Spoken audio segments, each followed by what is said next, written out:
O Lord, give me your darshan. My eyes are thirsty of.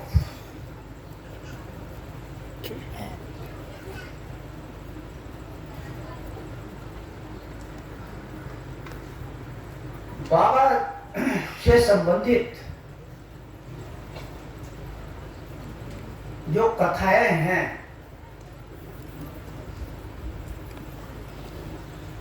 हम लोग सुनते हैं, सुनाते हैं।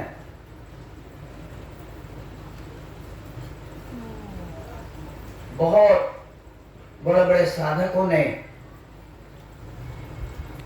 अपनी अपनी अनुभूतियां, बाबा की लीलाएं, इस सब के ऊपर बहुत कुछ लिखा है, बहुत कुछ कहा है।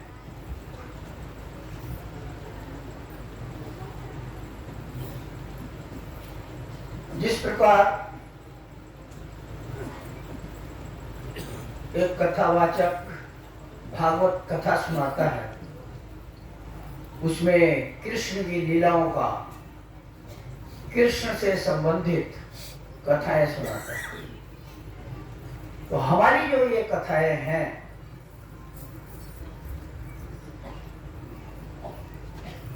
इनको हमको, ये हमारी कथाएं हैं 90 भागवत कथा, 90 भागवत कथाएं।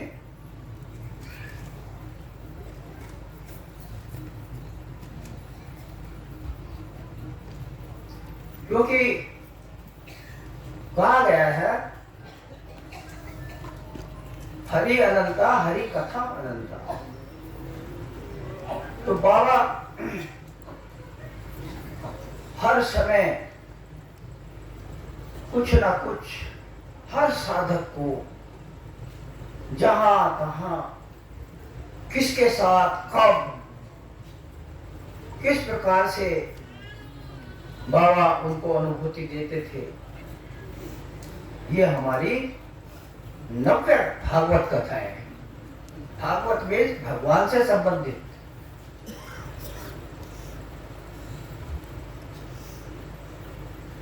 तो कुछ 90 भागवत कथाओं के माध्यम से मैं इस विषय पर प्रकाश डालने की कोशिश करूंगा।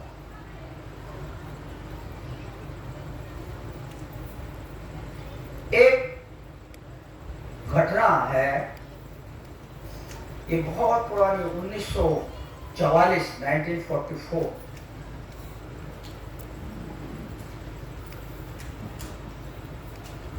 तो बाबा तो सर्विस में आ गए थे तब तक। तो बाबा का जो केशवपुर मोहल्ला वाला जो घर है, निवास स्थान,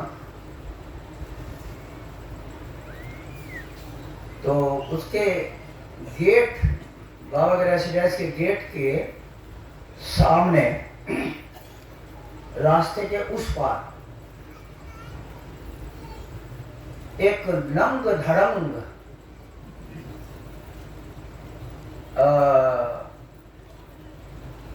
फटा पुराना गुदड़ी लपेटे हुए एक पागल सा व्यक्ति बैठा रहता था।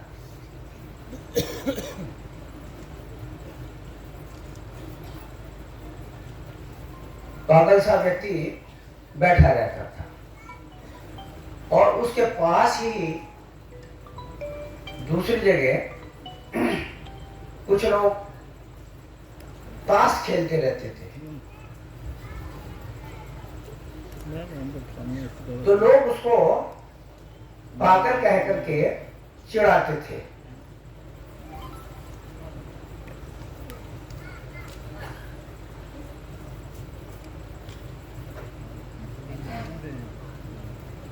तो एक दिन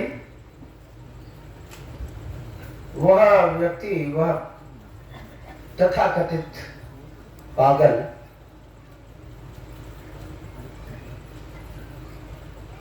बहुत जोर से कहता है,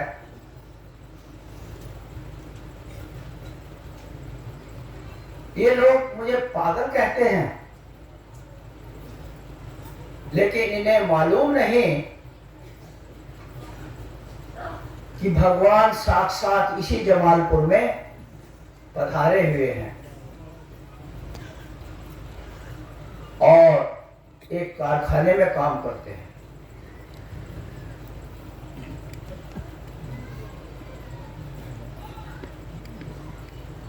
ये सांसारिक लोग, सांसारिक पागल लोग ताश खेलकर अपना समय नष्ट करते हैं और मुझे पागल कहते हैं और चिढ़ाते हैं।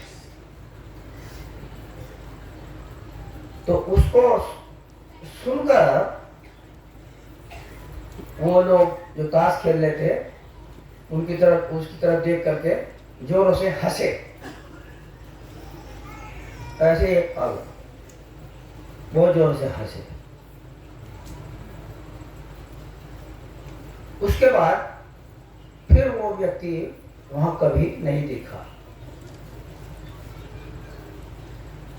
तो बाबा जब 5 बजे के लगभग ऑफिस से आते थे तो अपने घर के दरवाजे पर कुर्सी पर बैठकर अखबार पढ़ने के बहाने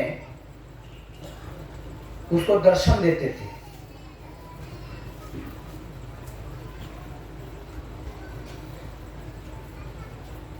और जब संध्या गहरा जाती थी, थोड़ा सा अंधेरा होने लगता था, तो बाबा अपने संध्या कर्म से निवृत्त होकर अकेले ही इधर पहाड़ की ओर टहलने चले जाते थे।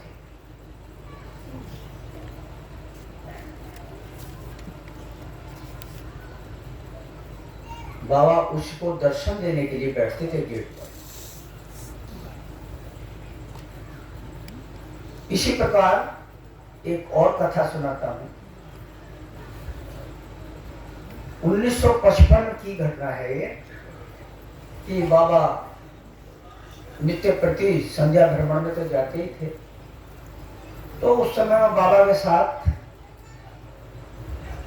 भी कुछ लोग जाते थे, गुरु भाई। तो एक गुरु भाई भक्त साधक बाबा के इसी केशवपुर मोहल्ले में स्थित बाबा का जो घर है, वे अपहरान में आए और उन्होंने देखा कि बाबा का जो घर है उसके बगल वाले घर के बाहर में एक चबूतरा जैसा था। उस पर 2 जटाधारी, तिलकधारी, लंबी लंबी दाढ़ी वहां सोए हुए हैं। इसके बाद बाबा के घर का दरवाजा खुला, वे साधक अंदर गए, बाबा को साष्टांग प्रणाम किए, बाबा से निर्देश उपदेश लेकर वे बाहर आए। तो जब बाहर आए तो उन्होंने देखा कि वे साधु उसी प्रकार से उसी स्थिति में सोए हुए हैं। इसके बाद वो साधक अपने चले गए, लौट गए और रूटीन के अनुसार, संध्या भ्रमण में रूटीन के अनुसार वो साधक फिर आए शाम को बाबा के साथ जाने के लिए। तो वे बाबा के जब घर में अंदर गए तो जब आए वहां तो उन्होंने उन साधुओं को फिर वहां नहीं देखा। वे अंदर गए, बाबा को साष्टांग प्रणाम किए और बाबा के साथ फील्ड वॉक में, इवनिंग वॉक में चले गए। तो बाबा से पूछे, वो बाबा से पूछे, बाबा ये साधु लोग कौन थे? तो बाबा ने बताया, देखो कुछ ऐसे लोग हैं जो पूर्णता को प्राप्त कर लिए हैं और मेरे दर्शन के लिए साल में एक बार 100 शरीर मेरे दर्शनार्थ आ जाते हैं। ये बाबा ने उनको बताया।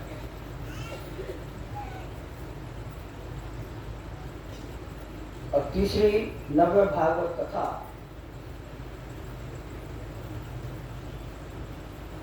है। बाबा के साथ फील्ड वॉक में, इवनिंग वॉक में गुरु भाइयों का एक समूह बराबर जाता था। उस समय में बहुत बड़ा तो नहीं होता था, कभी कभी एक ही रह जाता था। तो एक दिन बाबा के साथ कुछ गुरु भाई चल रहे थे, तो जब वे आ रहे थे मैदान की तरफ, तो उन्होंने कुछ अपरिचित लोगों को देखा। एक को देखा, वो चादर ओढ़े हुए सामने से आ रहे हैं और अंदर में हाथ, चादर के भीतर हाथ बांधे हुए हैं। फिर और आगे बढ़े, एक को देखा कि पेड़ों के झुरमुट में एक सज्जन खड़े हैं, जैसे कि मानो वो बाबा के आने की प्रतीक्षा कर रहे हैं।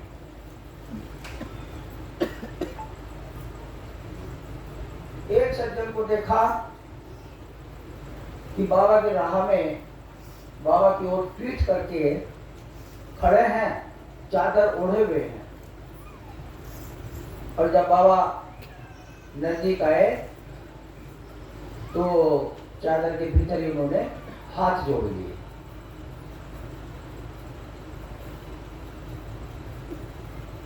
और बाबा स्वाभाविक गति से अपना चलते जा रहे हैं।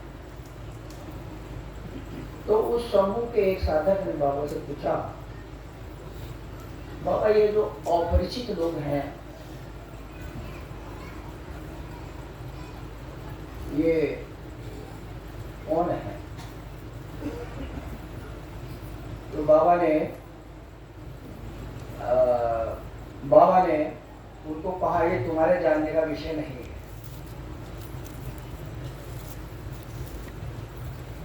अगले दिन फिर बाबा जब फील्ड वॉक में आए, तो बाबा जब वहां पहुंचते मैदान पहुंचते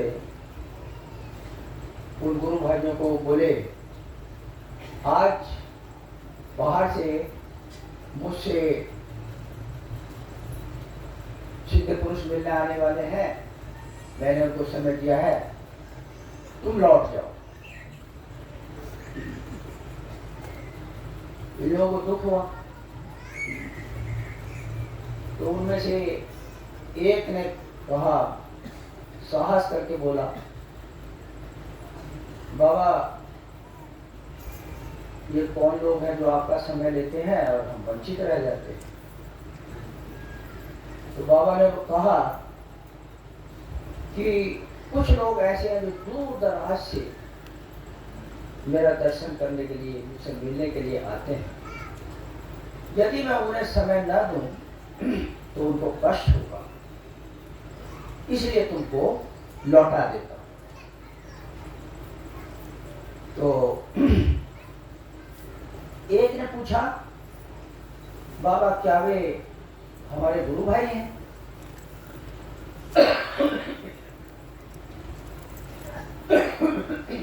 इस पर बाबा ने कहा कि कई तरह के लोग हैं।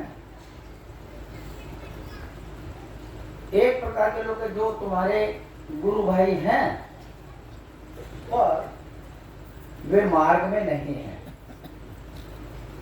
और मार्ग में आने की मैंने उन्हें अभी अनुमति भी नहीं दी है।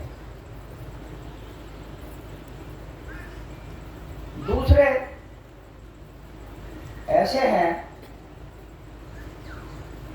जिन्होंने पूर्णता प्राप्त कर ली है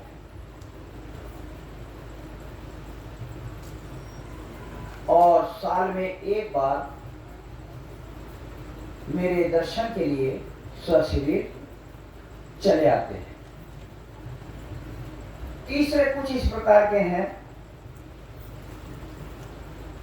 जो सिद्ध हो गए हैं, पूर्णता को प्राप्त कर लिए हैं और ध्यान में मुझे देखकर वे यहां आ जाते हैं।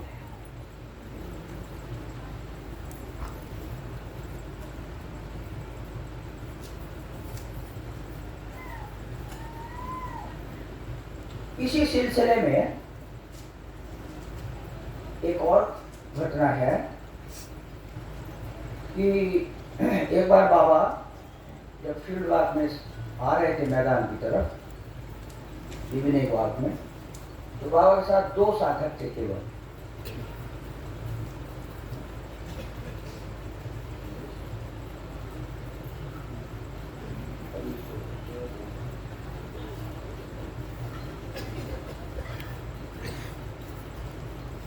तो रेलवे कॉलोनी के चौराहे पर वो एक सज्जन को खड़ा हुआ देखते हैं। एक सज्जन खड़े हैं रेलवे कॉलोनी के चौराहे पर। तो बाबा जब ये लोग नजदीक आए तो बड़ी जोर से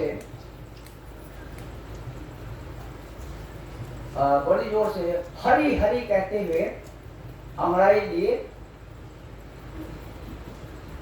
और बोले बैठे बैठे कमर दुख गई है। जब उन्होंने जोर जोर से हरी हरी कहा तो बाबा ने उनकी तरफ देखा और फिर स्वाभाविक गति से आगे बढ़ते रहे।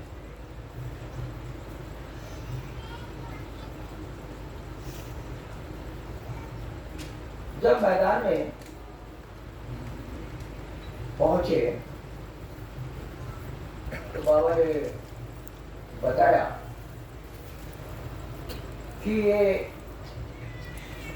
हरी हरी मेरा इष्ट मंत्र लेकर सांकेतिक प्रणाम कर रहे थे। ये एक सिद्ध पुरुष हैं और बरहा क्षेत्र से आए हैं सिर्फ मुझसे मिलने के लिए।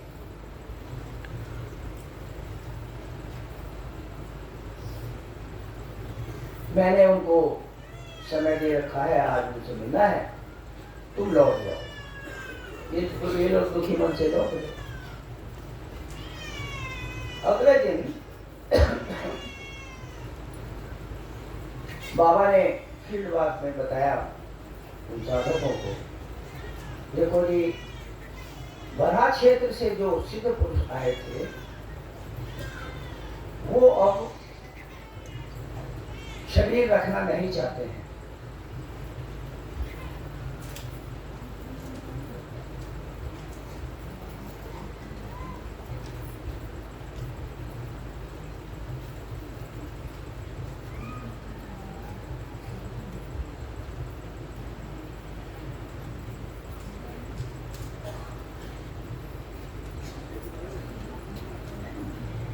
जल कीजिए।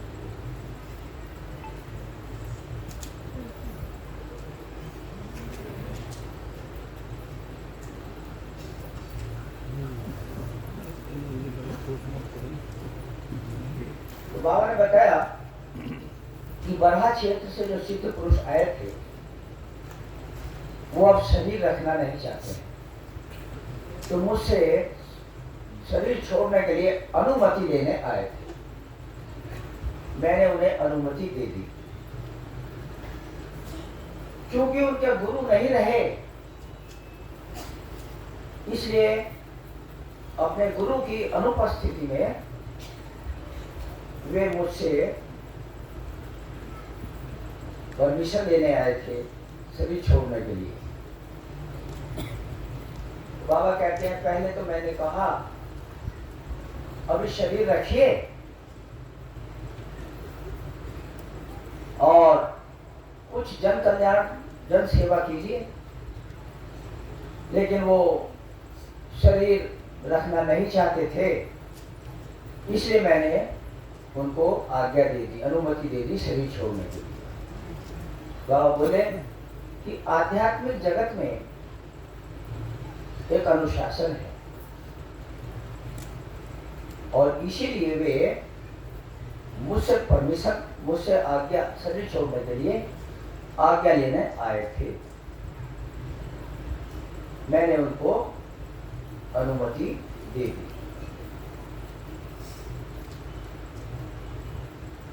तो इस प्रकार कितने शरीरी और शरीरी रहस्यमयी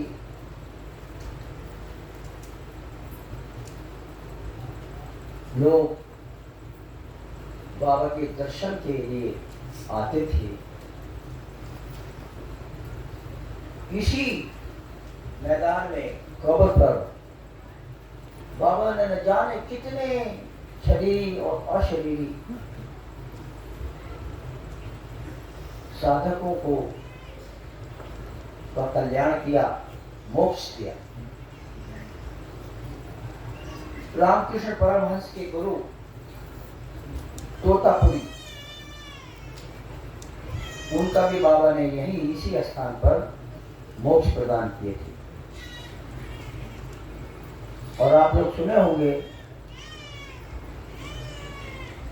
एक थे महाअवतार बाबा, योगानंद परमहंस के गुरु के गुरु। वे हमेशा अदृश्य रहते हैं, महाअवतार बाबा किसी को दिखाई नहीं देते हैं। तो उन्हीं के शिष्य थे लहरी महाशय। तो लहरी महाशय की मृत्यु के बाद जब उनकी मृत्यु हो गई तो बाबा इसी बाग कब्र पर बैठे हुए थे। तो लहरी महाशय आए तो उनका पैंट कोट ऐसा पहने हुए थे पूरा लिबास, और कुछ उनका गला कटा हुआ था। तो बाबा ने बताया इसी अवस्था में उनकी मृत्यु हुई थी।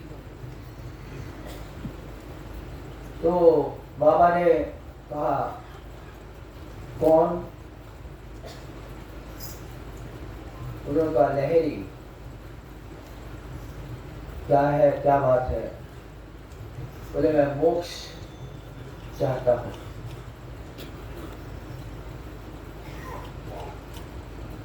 आपके चरणों में आया हूं। बाबा बोले कि मोक्ष या मुक्ति तो बिना साधना के नहीं होता है, साधना करना होगा। वे गिड़गिड़ाए लहरी महाराज। तो बाबा ने, बाबा को दया आई और बाबा ने कहा तो वहाँ जो टाइगर्स ग्रेव है उसी के पास में एक नीम का गाछ था। वहां पर बाबा ने क्या किया, अपना चित्त धातु उस उनकी जो छाया बॉडी थी, अपना चित्त धातु दे करके और उनको कॉर्पोरल फॉर्म, व्यक्त रूप में लाए, क्योंकि साधना करने के लिए तो शरीर चाहिए। तो बाबा ने अपना जो चित्त धातु, मेंटल स्टफ को दे करके और उसमें उनकी आत्मा को प्रवेश कराकर जो भी है उनको शरीर में लाए और उनको वहां पर नीम के नीचे साधना कराए। बाबा ने ये भी कहा था कुछ साधकों को, देखो एक दशरथ जी को कहा, देखो एक साधक है, ऐसा ऐसा है, वो तुम लोगों को बहुत लाइक करते हैं, क्या देखना चाहोगे? लेकिन वो बहुत विशाल का है, तुम देख करके डर जाओगे। बाबा बोले ठीक है, मैं तुम्हारा दर्शन कराऊंगा। जो भी हो, तो बाबा ने उनका कल्याण कर दिया। तोतापुरी को बहुत मार्गियों ने भी देखा है। आचार्य पशुपति जी बोलते थे हमको कि हमने तोतापुरी को देखा है। आचार्य सुजीत जी भी हमको बताए, हमने भी देखा है उनको। वो बाबा से मिलने के लिए यहाँ आते थे इसी बाग कब्र पर। तो बाबा ने बताया कि वह ज्ञान की चरम पराकाष्ठा पर था, इतना उसको ज्ञान था, लेकिन भक्ति की कमी थी। इसलिए मैंने उसको कहा तुम कुछ कीर्तन भजन करो, भक्ति बढ़ाओ। तो एक दिन बाबा साधुओं के साथ बैठे थे, वो उधर से तोतापुरी आ रहे थे, ऐसे कुछ गाते हुए आ रहे थे कि देखो अब इसको भक्ति जाग गई है, अब मैं इसको मोक्ष दे दूंगा। बाबा ने उसको कहा एक दिन कि तुम किसी पहाड़ी में एक माउंटेन आएगा, उसके बाद एक पेड़ आएगा, उसके बाद एक और आएगा और एक वैली आएगी, वहाँ जाकर के शरीर छोड़ दो रात में। तो बाबा ने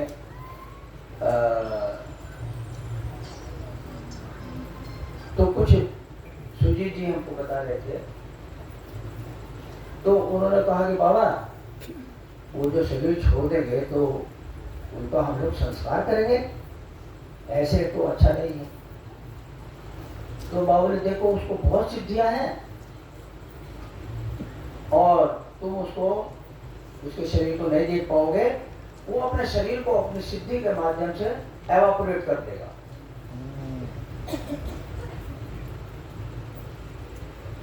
और वो मेघालय की पहाड़ियों से पैदल चल करके बाबा के दर्शन के लिए आए थे। तो ये यहाँ इस जमालपुर में बाबा ने,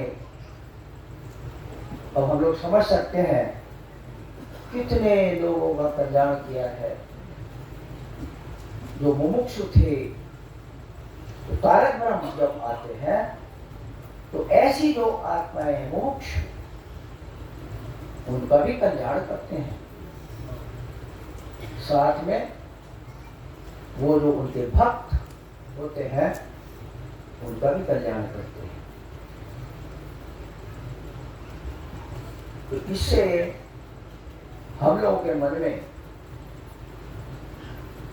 बाबा के प्रति कि बाबा प्रभु स्वयं है, भगवान स्वयं है, तारक ब्रह्म है, लेश मात्र भी संदेह नहीं होना चाहिए।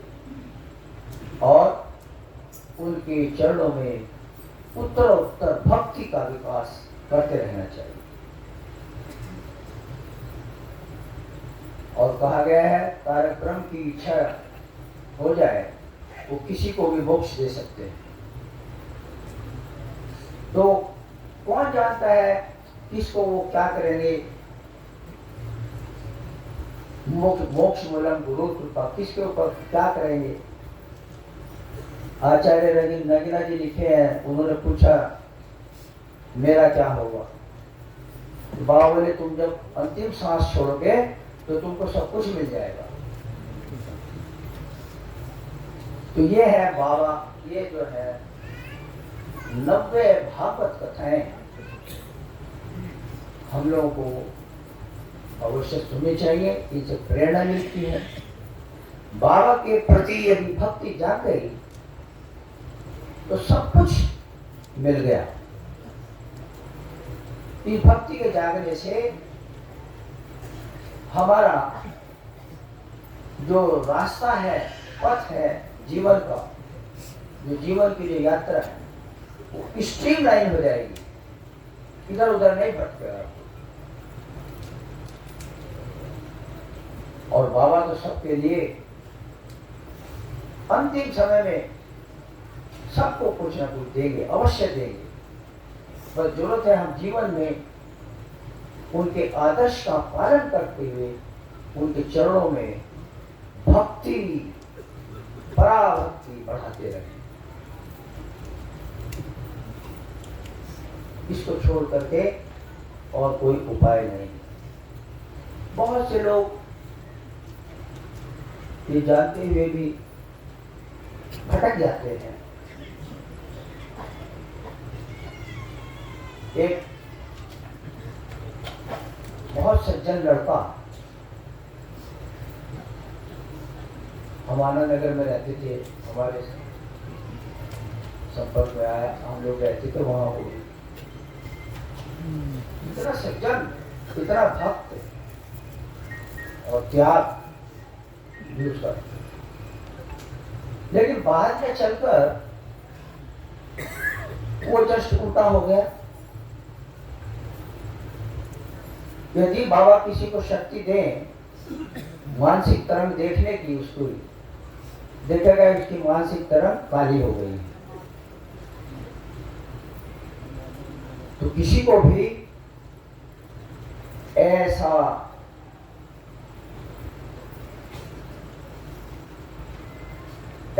भटकने का अवसर ना मिले, इसे बाबा से हमेशा यह विनती करते रहना है, निवेदन करते रहना है, हे बाबा कष्ट चाहे भी जितना क्यों ना हो, बस तुम्हारे चरणों में मैं पड़ा रहा हूं, तुम मेरे हो, इसका आभास मुझे हमेशा रहे।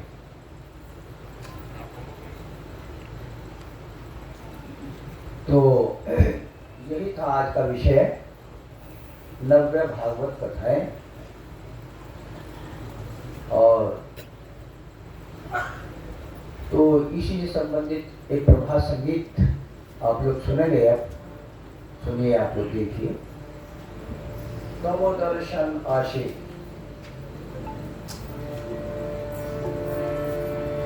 नमो दर्शन आशी রয়েছো পথের পাশে,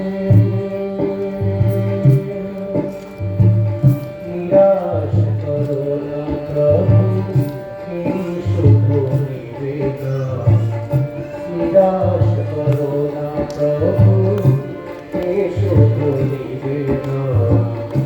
তব দর্শন আসে রয়েছে পথের পাশে,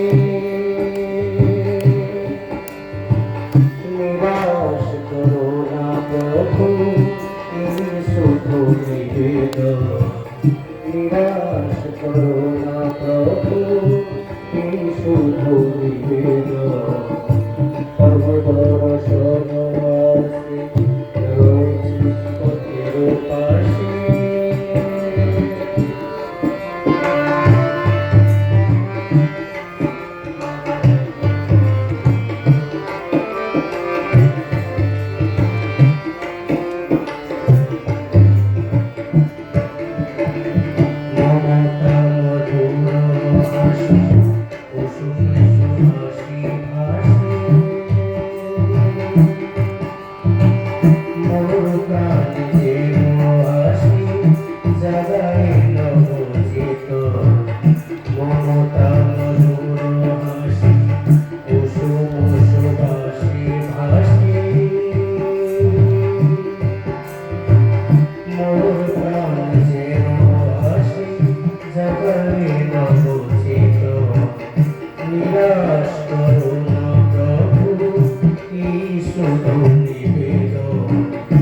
নিরাশ করো না প্রভু এই শুধু নিবেদন।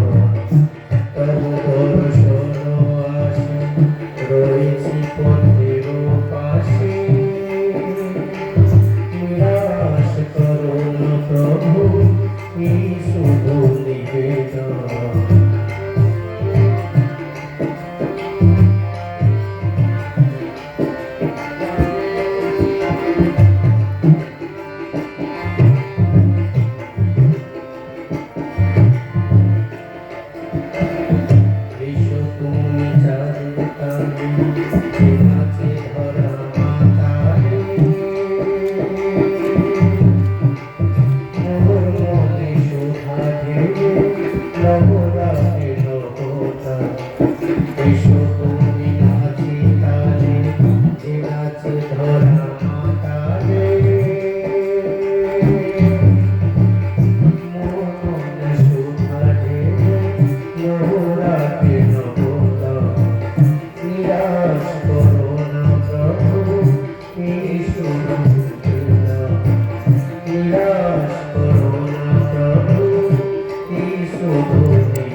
তুমি সব কাজে করে কৃপা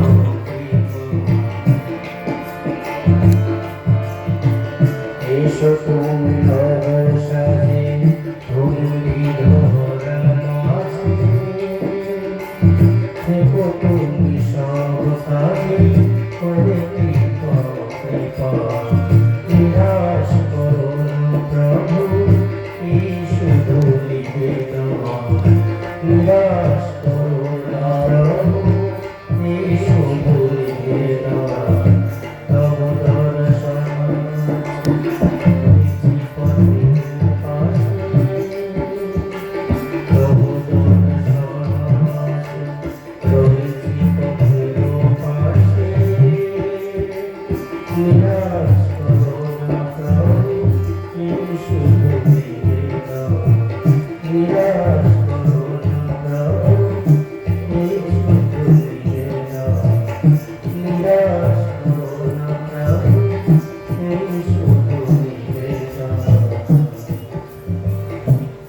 भक्त कह रहा है तब दर्शन आशे রয়েছি পথের পাশে নিরাশ করো না প্রভু এই শুধু निवेदन तुम्हारे दर्शन की आश में मैं तुम्हारी राह पर खड़ा हूं प्रभु के दर्शन होंगे प्रभु के दर्शन होंगे और मेरा कल्याण होगा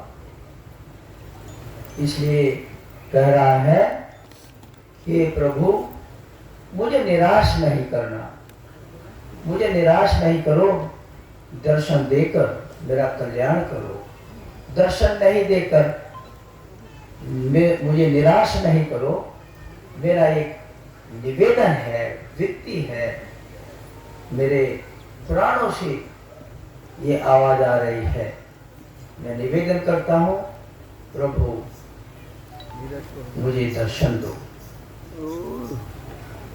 तब वो दर्शन आशे आशे माने आशा में in expectation of your darshan O Lord I am standing by the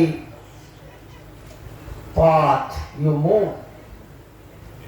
I am waiting eagerly for your darshan, and I am standing for your darshan. O Lord, do so. Give me your darshan. This is my heartfelt prayer to you, request to you. O Lord, don't disappoint me. Don't disappoint me. I am standing on the way for your darshan, waiting for your darshan. So this is the gist of this song. और मेरे सामने आओ दर्शन तो photo पर मुस्कान बांसुरी की ध्वनि ये सब साज सज्जा के साथ दर्शन दो हे प्रभु दर्शन दो अंग भूमि सुंदरता भूमि अंग भूमि सुंदरता भूमि अंग भूमि सुंदरता भूमि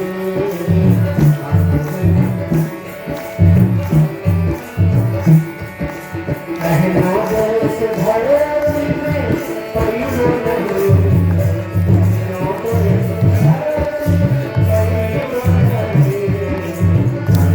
Thank you.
हम में छोटो छिए। कैसा पारिवारिक संबंध है पिता और पुत्र का।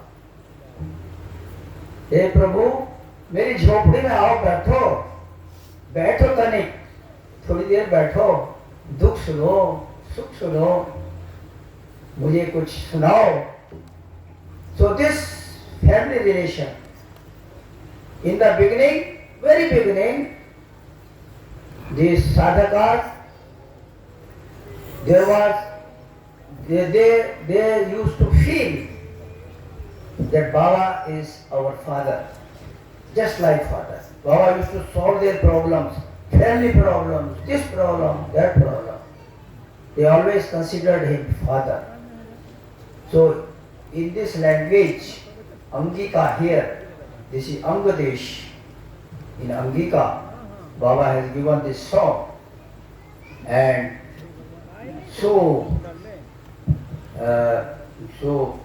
relation, family relation, just like family relation. पिता तो हम में पुत्र छिए. You are my father, and I am your son. बड़ों तो हम में छोटो छिए. You are great, and I am small, I am little. Please sit in my heart, listen to my pain and pleasure. परमपिता बाबा की